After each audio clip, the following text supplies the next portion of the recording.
What's up, good people? Today we had a new IPO of Cerebras. There's an announcement just out now talking about SpaceX may be IPOing next week. The Clarity Act concerning crypto has been passed by the Senate, and there's a lot going on in the market. And the market is too frothy. That's what we're going to talk about at the end of this. We're going to make this one really quick, get it in and out of the way. Go ahead and hit that like, subscribe, and notification bell if you're new to the page. Let's go right into it. Look, this is a Cerebras ticker symbol, CBRS. It ran up. Now, I made a post today, and I don't know what it's going to do tomorrow. All I know is I don't chase IPOs this hot.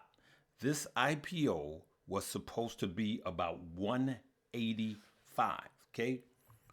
It's supposed to have been $185, and it IPO'd at 350. So you notice this gap here? This gap is institutional buying. So before this company had its IPO, initial public offering, they allowed private investors, only the big willies, not you and I, they allowed them to come in and buy shares, right, as an investment pre-IPO, right? Then they have the IPO, which they did today, and then they hold this for the whales. They hold this for institutions and whales so they can buy. And then half of the trading day, this is where you and I can get in it. And by the time we could get in it, it was like 350, right? Now some paid 385, as you could see there. I don't trust that. I don't chase it. It was supposed to be $185, and now you buy that. So what happens? It comes down. Now, it could turn around and come back up, but because this is the company that it is, in the tech space, it's just too much too quick. I just believe that you're at the top of the hill and things are overinflated. So I will wait. If I think that this is a good company for me, I will just wait until it comes back down and cools off, okay? That was for those of you that are new. There's a few more things that's going on that I want to touch up on, all right? That was one, okay? So Tesla, Elon Musk is over there in China with the president in hopes that China will pass its EV model, the one that is self-driving. So it's not past there. And so they're losing or they're missing out on a lot of revenue over there in China. And so that's one of the things that could cause Tesla stock to go up if it happens. There is another little stock called a Figma, and it's up 15%. It was up 6.86%. Let me show you guys this. You guys remember that. That's been rocking with me for a while. This was one of our plays last year, I believe it was. We were doing options on this, I believe. But as you could see, it was up 8.86%. And the after hours, they had earnings today. It's up 9%. So tomorrow, you know, which will be one of the ones we'd be looking at. I'm not sure, but it may be. Let's see what tomorrow morning holds. So I just wanted to talk to you guys about some things, okay? Guys, I know that your markets, or should I say your stocks, are high. If you look in your portfolios, your stocks are high. If you're in the right stocks, I will tell you that my portfolio has never had as much money in it as it does now. Equities, right? It's in stock. Have never in my entire investing life had as much as it has in it right now. Now, that scares me because the market keeps going up. And let me paint a picture for you. Some of you gonna say, Larry is sounding bearish. Larry is being cautious, okay? I have been bullish in this whole market. We've made a ton of money riding this market. I've been calling out buys, and we've been winning with every one of them. And we have been killing it in the options market, where my money movers at. And we just been printing money, guys, right? Trees don't grow to the sky. And this market is frothy. The word frothy means expensive to those of you that are new. And I'm going to share with you guys what I'm doing, right? So we had PPI and CPI, right? We had CPI. What is CPI? Look at this. Key data, annual inflation headline, CPI rose. This is inflation, rose 3.8. All right.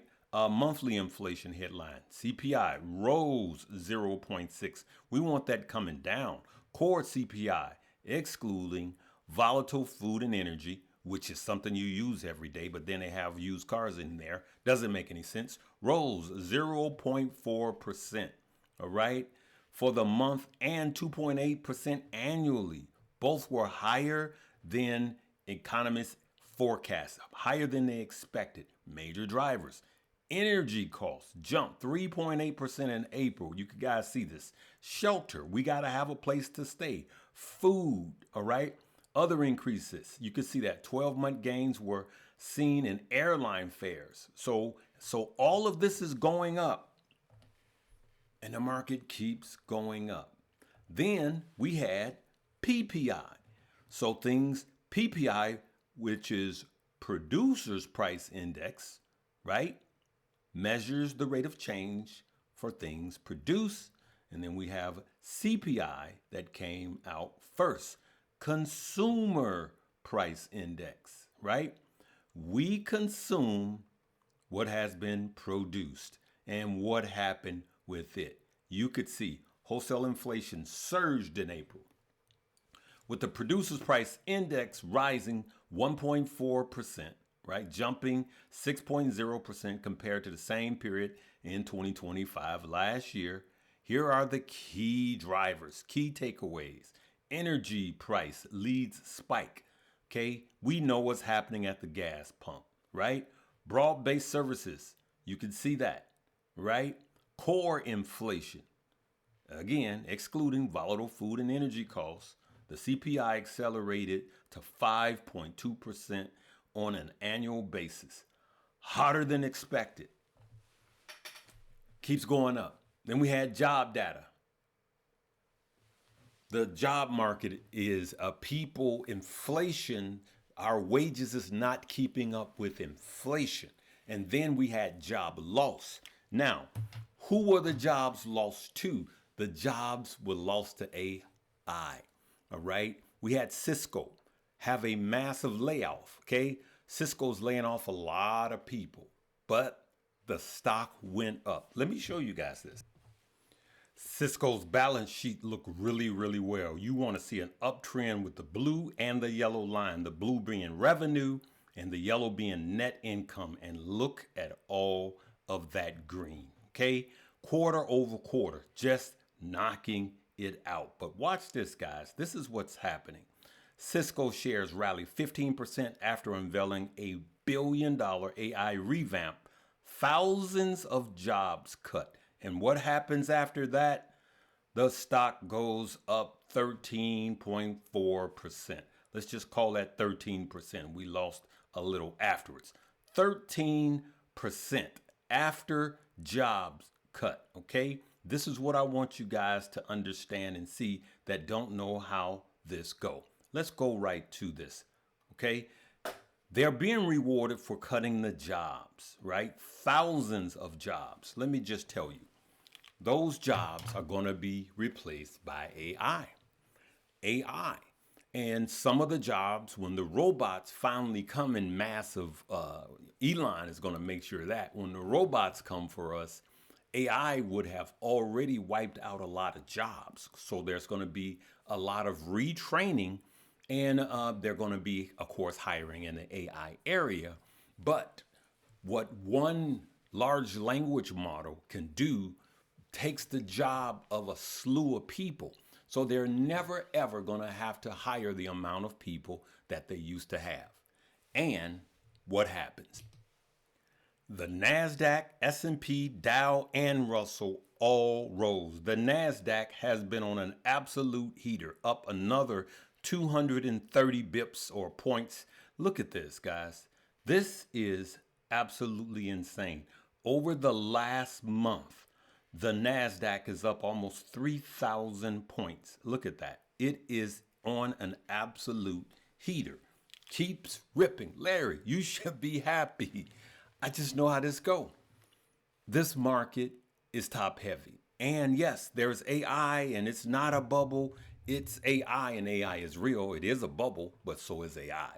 So what happens is new news come out, just like we did the quantum computing stock. It ran up, it gets overheated, and then there's a pullback. Unfortunately, some people start buying at the top, right? And some people do not lock in gains at the top. So that's what I'm saying to you. Listen, I'm going to give it to you straight, right? You need to look at all of your stock by stock. The president meeting with the CEOs won't be over with until tomorrow. I don't know what time of the day it is. They're at least 11 to 12 hours ahead of us. I have business partners out there exactly where they are in the city that they are. And I will tell you that when these deals come out, it'll be great for the market. But at some point, you need to start thinking about taking some money off the table, and not just the ones that are red, but profits that are green. I want you to go on to YouTube. I'm not going to tell you how much you should take out because it's not one size fit all. 1,000 people can ask me and I'll have 1,000 different answers. I want you to see which ones are you top heavy in, which ones are you frothy in.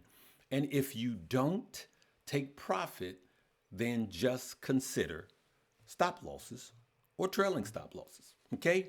And I could say this, and the market could be green tomorrow, which is Friday, and again Monday. Yes, they could be green, but I want you to think that's what this is about. Now let's quickly cover some crypto. U.S. Senate committee advances crypto bill in milestone for digital asset. I call it the Unclear Clarity Act. All right. So it was a Republican led, and we had two Democrats that are kind of wishy-washy, and it's not over. So that's why crypto is going up. But look at this, guys, right here. This is what I want you to see what's going on. Banks are fighting a key provision in the bill, arguing that it will create competition for deposits by giving crypto companies too much leeway to offer rewards on stable coins. The banks do not want you to get more juice than they could pay you the 0.01. And I know some banks have high yield savings, but they don't want anyone else paying you any more money than they're paying you. Why? They know you will leave them. And the banks have all of them in their pockets. Okay. And so it's on the Dems right now. The reason why it's not passed is the Dems. Okay. So if you have a problem with this bill, you see clearly what's happening and clearly what's going on. They are in the bank's pockets, if you ask me. All right. So now let's just look at crypto really quick. We could see that Bitcoin likes this. It's up 81.4 today. Look at that, 81K, up 2.5% in the last 24 hours. What else likes it? Crypto, XRP, should I say, up 5.73%. Look at some of these are really spiking. Hype is 12%. What else is up? Look at that. Zcash is up. You got all of these coins that are up. Stellar, Luma is up. And so crypto is going to like it. Okay. But I don't think that this is enough for crypto to just take off and start running. This bill has been passed around for a couple of years now. And it's just one of those things that I wish they would get it out of the way. I think crypto would have been fine and probably even better without the Clarity Act. That's what I believe. Okay. So, like I said, I will start accumulating back again, but I go in early and I go in heavy with my crypto. So I'm not looking for much. As a matter of fact, at some point, I'm looking for a cool off on crypto after this hoopla is over. All right. That's what normally happens with these bills. It's a buy the rumor, sell the news type of deal. So in closing, I just want you to go through all of your stock. This is not a hot stock play right here. We're going to continue that. All right. But I want you to go through all of your stock and see which ones are swing trades and which ones are long-term investments. Which ones may be nearing the top and you probably should take a little haircut, and or you say, hey, I'm not going to sell anything, but I am going to put at least a trailing stop loss on it in hopes that it continues to go up. But if it turns around and comes down, then it will trigger a sell, protecting your gains. I'm not going to show you know what? I got to show you one. I made a quick 31%. I had to go to the dentist, so I just got in that right quick. This is one of the ones I wanted to show you guys. As you can see, it was great trade. Oracle, another win. Thanks. TTS means trust the signal with a cool $5,000. There was someone else that made about $8,000 when I counted up all of their wins. And guess what? I wasn't even live trading. They take the training that I give them and they can apply it every day, whether it's morning, afternoon, or evening trading. But I will be live trading tomorrow morning. Why don't you click the top link below and come join Money Moves and see how it's done, and then you join and earn. All right, we'll see you tomorrow. Live, love, laugh, and learn.